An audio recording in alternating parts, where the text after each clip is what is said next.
Baik, terima kasih atas kesempatannya. Sebelum saya melakukan presentasi, izinkan saya terlebih dahulu untuk memperkenalkan diri saya. Perkenalkan, nama saya Yuni Framitah dengan NIM 2018-210223. Di mana di sini peran saya di dalam kelompok yaitu untuk menjelaskan materi terkait faktor-faktor penyebab timbulnya kegagalan berperilaku etis dalam lingkungan bisnis. Kegagalan berperilaku etis dalam lingkungan bisnis termasuk ke dalam masalah etika bisnis, yang dimana akhir-akhir ini semakin banyak dibicarakan, bukan hanya di lingkungan bisnis di Indonesia saja, tetapi di lingkungan bisnis negara-negara maju. Dan masalah ini tidak terlepas dari semakin berkembangnya dunia usaha kita sebagai hasil pembangunan selama ini.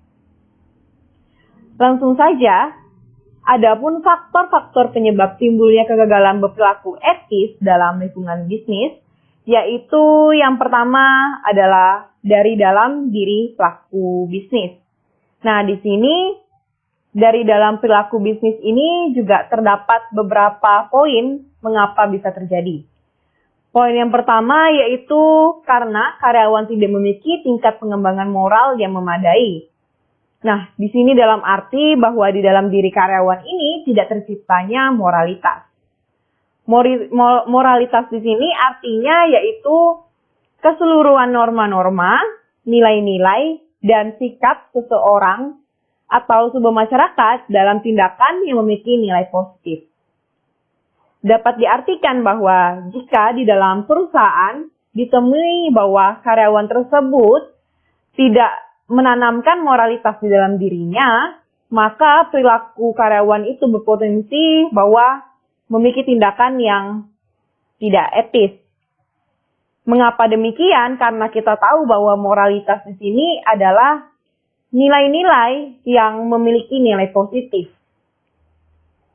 Lalu yang selanjutnya adalah karyawan tersebut melakukan upaya rasionalisasi. Upaya rasionalisasi ini adalah upaya seseorang untuk mempertahankan diri dengan beragam alasan untuk menjadikan alasan tersebut menjadi sebuah pembenaran.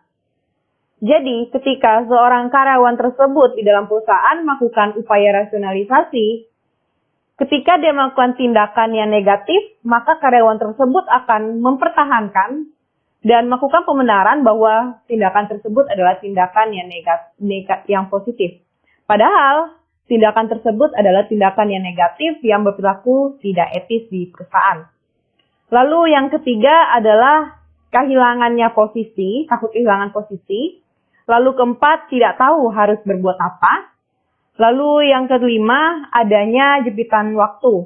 Nah, di sini karena di perusahaan itu karyawan tersebut terdesak untuk menyelesaikan tanggung jawabnya, dan karena terdesak tersebut, karyawan tersebut menghalalkan segala cara untuk menyelesaikan tanggung jawabnya. Tindakan etis pun dia lakukan agar tanggung jawabnya itu terselesaikan. Lalu yang keenam adalah tidak adanya model sikap etis yang baik, yang dimana di dalam perusahaan itu tidak ada yang mencontohi perilaku yang etis. Lalu yang ketujuh, tidak melihat alternatif yang masuk akal. Lalu selanjutnya adalah faktor dari sisi perusahaan. Nah, di sini faktor dari sisi perusahaan ini ada faktor dari kepemimpinan dalam perusahaan, sistem manajemen, dan budaya perusahaan. Dan dari tiga faktor ini, sebagai informasi untuk memperkuat pemahaman kita, maka saya akan mengkaitkan dengan teori Ghosn, yaitu teori Ghosn ini berbicara mengenai penyebab terjadinya perilaku yang tidak etis, yaitu yang pertama adanya opportunity, yaitu kesempatan, lalu yang kedua need, kebutuhan, yang ketiga yaitu exposure, yaitu pengungkapan. Nah, di sini jika tiga poin ini, yaitu kepemimpinan dalam perusahaan, sistem manajemen, dan budaya perusahaan ini, tidak ada aturan yang tertulis atau aturan yang kuat di dalam perusahaan, maka karyawan tersebut akan berpotensi untuk berperilaku yang tidak etis.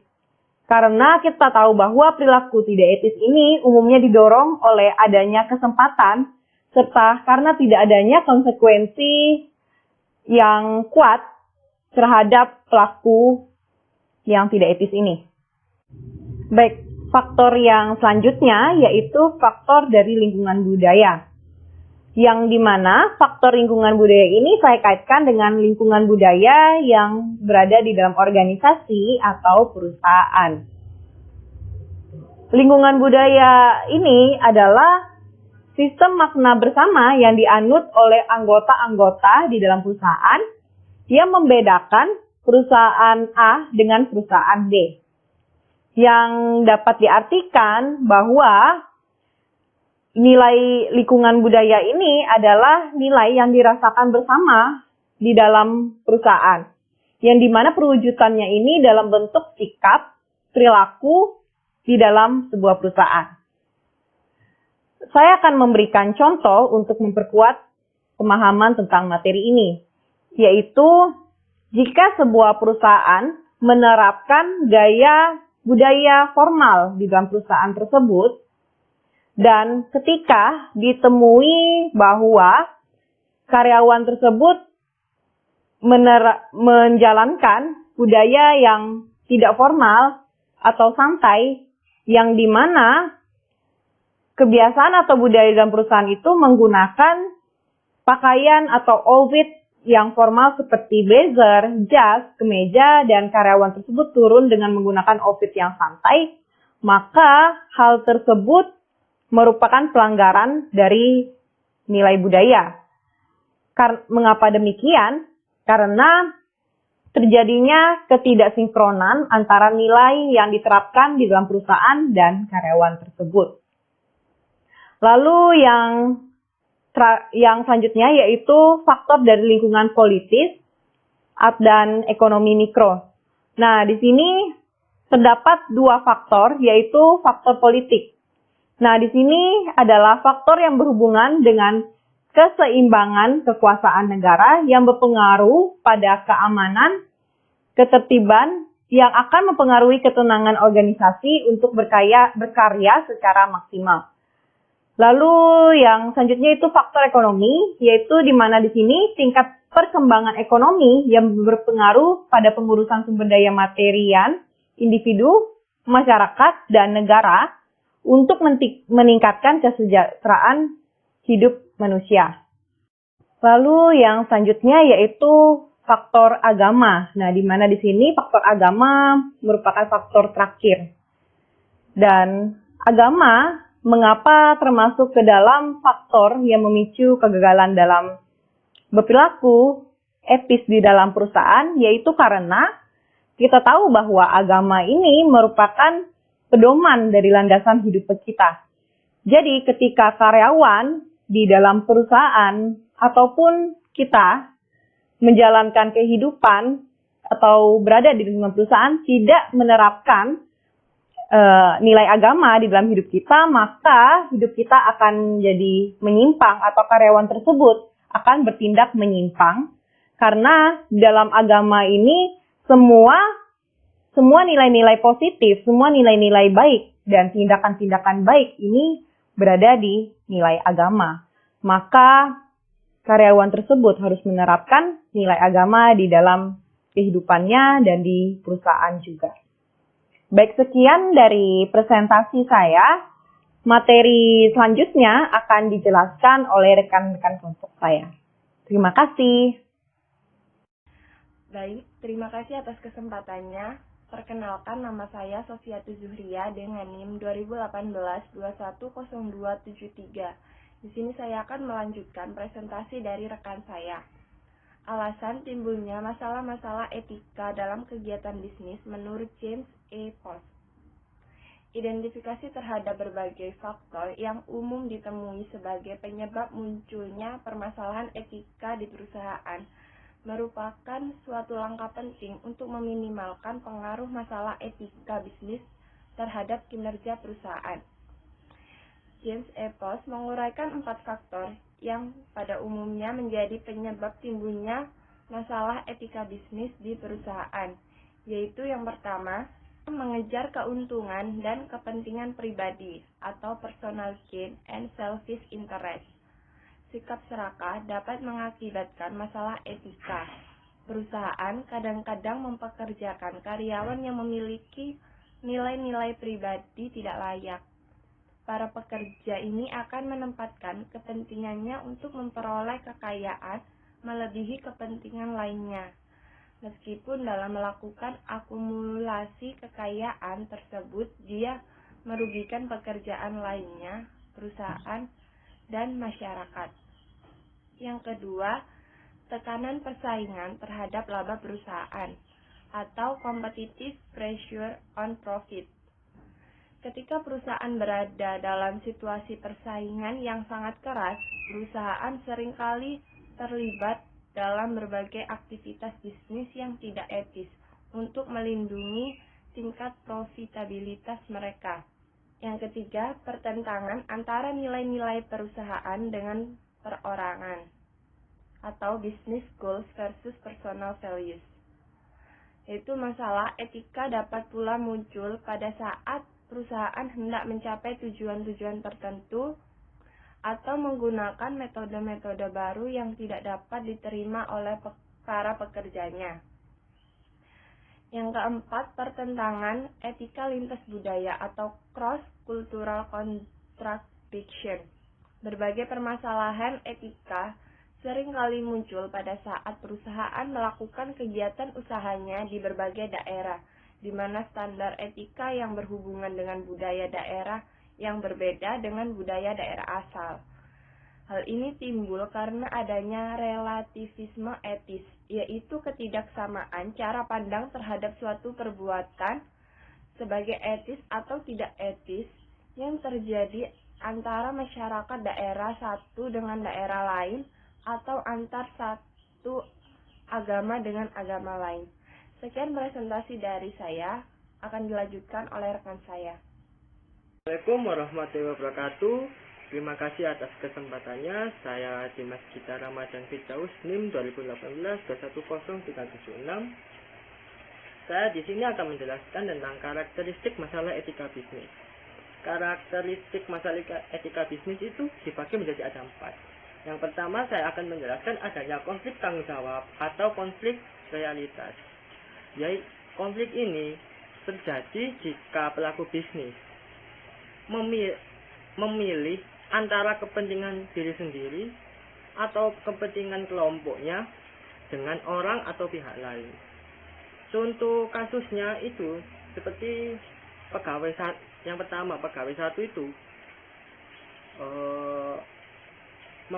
bertanggung jawab atas jobdesknya di perusahaan tersebut karena dia ingin perusahaannya itu agar maju dan berkembang. Dan yang kedua ini, pegawainya itu melalaikan tanggung jawab jobdesk di perusahaan tersebut. Dan juga dia itu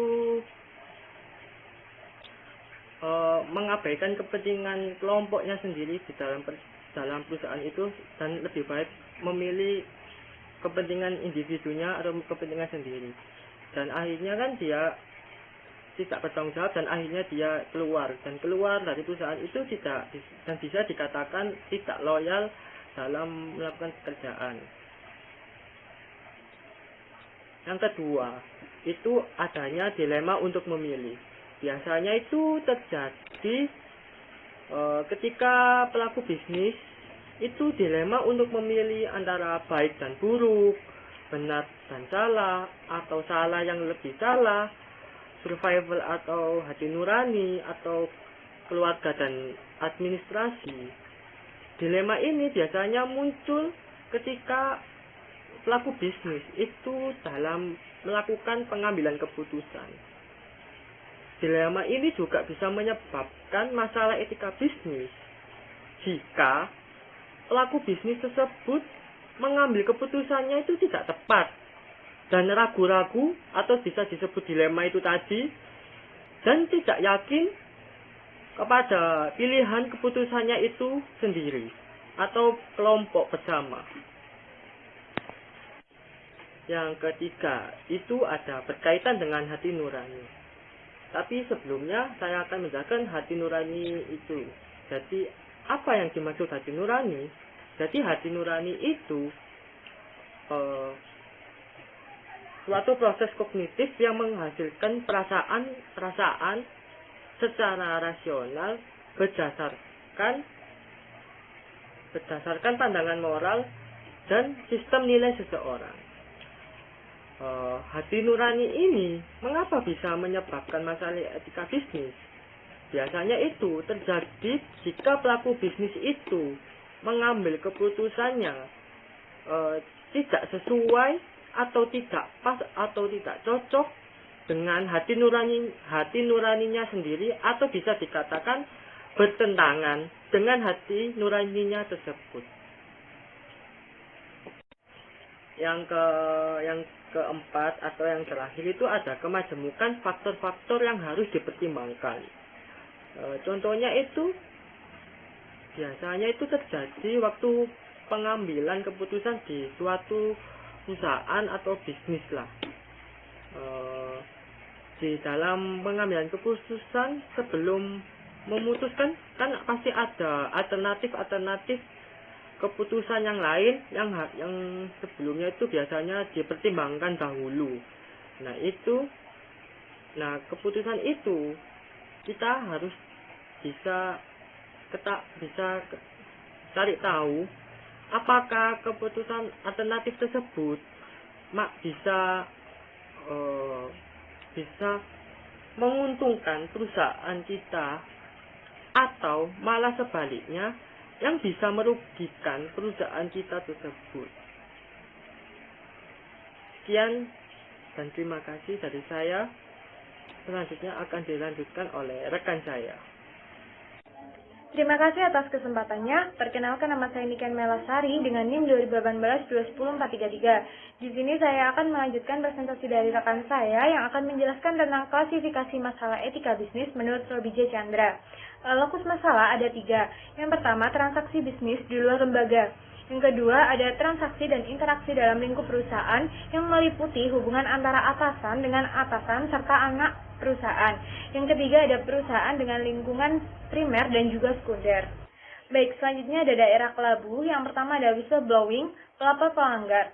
Merupakan mekanisme untuk menghindari dan mengurangi kemungkinan pelanggaran yang terjadi.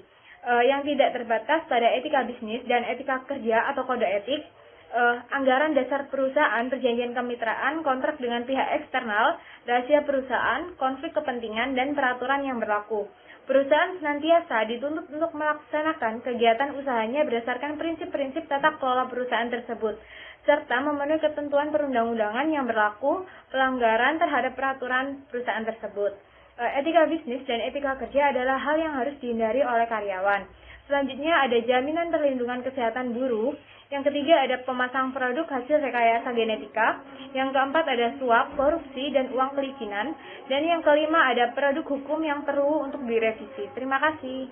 Terima kasih atas kesempatannya. Perkenalkan, nama saya adalah Arum Sania dengan NIM 2018-210-607. Di sini saya akan menjelaskan tentang klasifikasi etika bisnis menurut James Epos dan kawan-kawan. Yang pertama ada face-to-face etik, yaitu masalah-masalah etika yang dapat ditemui dalam kehidupan sehari-hari di lingkup perusahaan, terutama karena interaksi antar individu yang ada dalam perusahaan tersebut. Interaksi tersebut dapat terjadi antara karyawan dengan manajer, karyawan dengan karyawan, agen pembelian dengan pemasok, ataupun antar pelanggan dengan sales. Yang kedua ada corporate policy ethics, yaitu masalah-masalah etika yang dijumpai dalam area fungsional tertentu dalam fungsional. Yang ketiga ada fungsional area etik, yaitu masalah-masalah etika yang dijumpai dalam area fungsional tertentu dalam perusahaan. Misalnya masalah etika dalam akuntansi, pemasaran keuangan, terus sistem informasi, dan personalia dan lain-lain. Terima kasih, selanjutnya akan dijelaskan oleh rekan saya. Atas kesempatannya, perkenalkan nama saya Lisa Artika, NIM 2018-210-778. Di sini saya akan melanjutkan presentasi dari rekan saya, yaitu penjelasan tentang klasifikasi masalah etika bisnis menurut David J. Fritz. Yang pertama itu ada bribery, atau yang biasa kita sebut dengan suap. Bribery sendiri yaitu usaha atau upaya untuk memberikan sesuatu yang bernilai dengan tujuan mempengaruhi perilaku individu atau perilaku seseorang yang ada di kantor tersebut. Kemudian ada coercion atau paksaan, yaitu seperti upaya untuk mengendalikan orang lain menggunakan kekuatan ataupun ancaman. Jadi coercion sendiri ini diterapkan melalui ancaman berupa terhambatnya promosi seseorang ataupun kehilangan suatu pekerjaan, sehingga hal ini akan mendorong individu untuk berperilaku sedemikian rupa sehingga bertentangan dengan kepercayaan atau beliefnya. Selain itu, coercion juga dapat mendorong individu untuk berperilaku yang bertentangan dengan perusahaan. Kemudian ada deception, yaitu penipuan. Penipuan sendiri yaitu upaya memanipulasi orang ataupun perusahaan dengan cara menipunya atau mengabaikannya. Terima kasih atas kesempatannya. Perkenalkan, nama saya Farhan Arya Saputra, NIM 2018-210-921. Di sini saya akan melanjutkan presentasi dari rekan saya. Saya akan menjelaskan slide tentang klasifikasi masalah etika bisnis menurut David J. Fritz. Yang pertama ada debt. Baik, debt sendiri yaitu merupakan suatu tindakan mengambil sesuatu yang bukan merupakan milik sendiri. Dapat pula terjadi jika mengambil sesuatu milik orang tanpa sepengetahuan atau seizin orang tersebut. Hal ini dapat menyangkut hal yang bersifat fisikal ataupun konseptual. Di sini contoh nyatanya dari debt adalah kolusi dalam penentuan harga, ketidakjujuran dalam pembuatan dan pemenuhan kontrak, serta penetapan harga yang tidak fair. Yang kedua, saya akan menjelaskan unfair discrimination. Unfair discrimination merupakan pemberian perlakuan yang tidak adil ataupun meninggalkan hak-hak normal yang dimiliki individu karena ras, usia, jenis kelamin, kebangsaan, ataupun agama.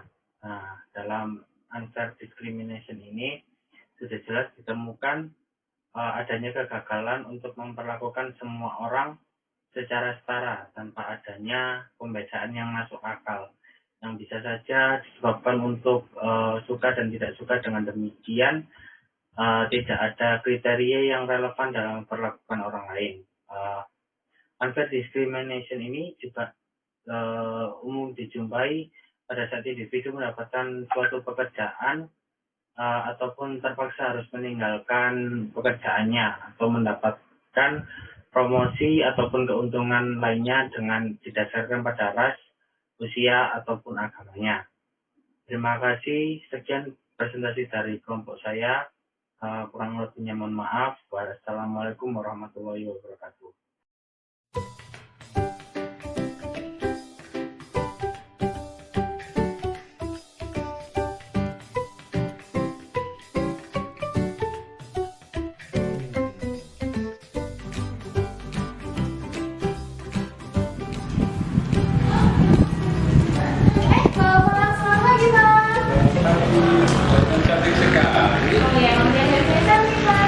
Iya, mau datang ini mau ngapain ya?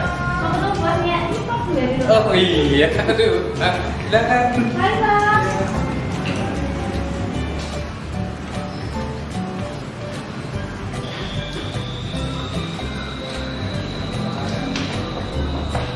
Permisi.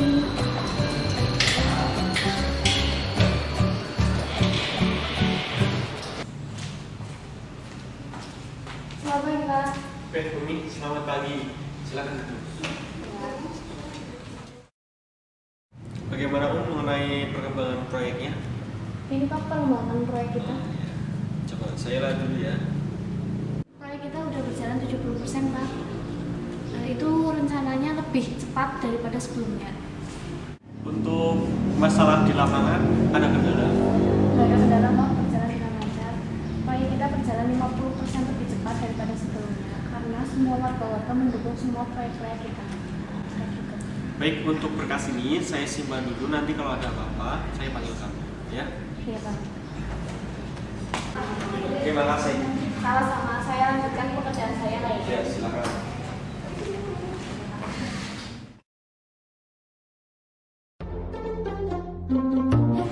Naik jalan aja. Sana. Abang, pesan satu botol air mineral ya Bang?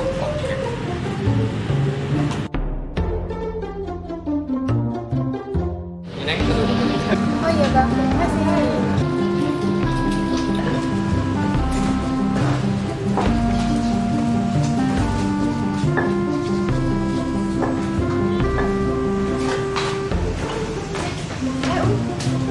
Ada apa, Sul? Ini nih, aku lagi ada proyek. Nah, akhirnya bisa untuk hukum bendara lagi gak ada, kamu mau nggak ambil dari sementara? Tapi masalahnya, aku juga lagi pegang proyek, Sul. Gak apa-apa, ini juga proyeknya udah berjalan 80% kok. Jadi tugasnya nggak terlalu berat. Tapi, Sul, nggak apa-apa, nanti kita bagi dulu. Boleh, Sul? Deal ya? Oke.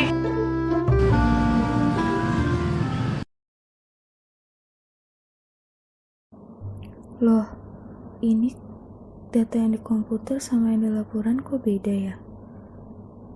Iya nih, beda. Jangan-jangan Sulis. Wah, nggak bisa dibiarin aja. Aku harus ngomong ke Sulis.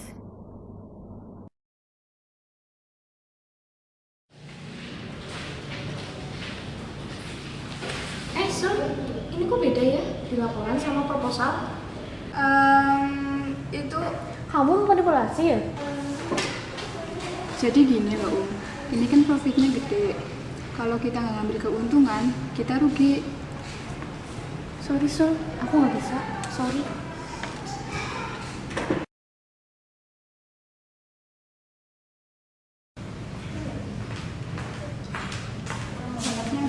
Siap, silakan duduk. Saya dapat laporan dari klien bahwa laporan keuangan sama proposal itu berbeda. Itu bagaimana? Itu Pak. Jadi gini Pak, kemarin di pertengahan proyek biaya membengkak. Tidak bisa seperti itu. Kemarin di Rapim sudah disepakati bahwa anggaran seperti itu. Jadi tidak bisa dirubah lagi. Apalagi ini sudah wajar. Mana buktinya? Tapi Pak, Tidak usah tapi-tapian. Kali ini saya kamu maafkan, tapi lain kali saya kamu pecat. ya udah Pak, saya minta maaf. Saya tidak akan mengulangnya lagi. Ya sudah, silakan kembali bekerja. Baik Pak, terima kasih. Ya.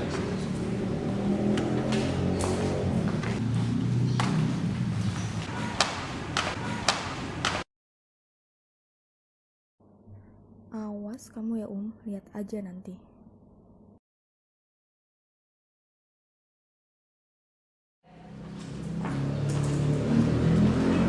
Selamat siang, Pak. Siap, silakan. Kamu tahu kenapa saya panggil ke sini? Tidak tahu, Pak. Silakan baca. Kenapa laporan keuangan di berkas itu berbeda dengan apa yang kamu sodorkan ke saya? Saya tidak tahu, Pak. Ini bukan saya yang ngerjain, Pak. Kan ini proyek kamu yang megang. Iya, Pak. Tapi bukan saya yang Lalu ngerjain. siapa lagi? Saya itu benar-benar kecewa sama kinerja. Ini aja. Besok kamu gak usah berangkat ke kantor lagi. Maksudnya, Pak? Kamu saya pecat. Silakan tinggalkan ruangan saya. Tapi, Pak. Gak bisa. Silakan.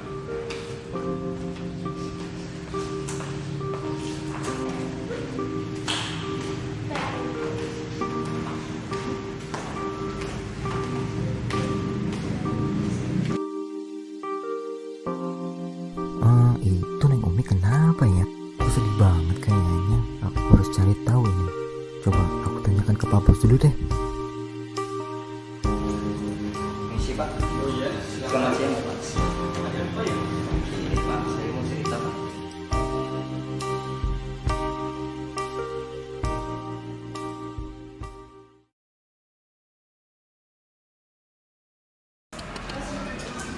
Selamat siang, Pak. Siap, Om. Silakan duduk, Om. Terima kasih, Pak. Kamu tahu kenapa kamu saya telepon untuk kesini lagi? Enggak, Pak. Kiranya ada apa ya, Pak? Jadi kemarin itu ada salah satu karyawan saya yang mengatakan yang sebenarnya pada saya. Jadi yang masalah berkas-berkas itu semuanya adalah salahnya Sulis. Kok Sulis, Pak? Iya. Semua itu dimulai dari